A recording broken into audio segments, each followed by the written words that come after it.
আব্বা আসসালাম আব্বা ডাকেন তুলিকে ডাকেন রে তুমি আসছো কেন? তোমার সাথে আমার তুলি যাবে না? আব্বা এই ফার্নিচারটা পাও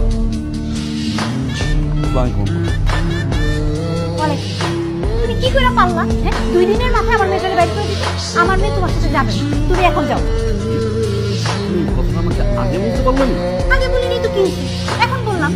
আমার বউ যে অসুস্থ এটা তো আপনি আমাকে ফোনও করতে পারতেন ঠিক আছে আমার ফোন করায় ঝামেলা আপনি তোমাকে একটা এসএমএসও করতে পারতেন তাই না আচ্ছা, আব্বা আপনি আমার বউকে ডাক্তারের কাছে নিতে পারলেন না আব্বা আমি তো আপনাকে আব্বা আব্বা মনে করতাম কিন্তু আপনি তো আব্বা আব্বা না আপনি তো আব্বা আমার আব্বার মতো কাঁদছেন তুলিকে ডাকেন তো আমি কোনো কথাই শুনবো না এই তুলি আমার ঘরে ডাক্তারের অভাব নাই হ্যাঁ আমার বাবা অসুস্থ হওয়ার আগে কিছু ডাক্তার এসে বসে থাকে আর সেই থেকে আপনি ডাক্তার আনলেন না এই যে আমার বউ চলে আসছে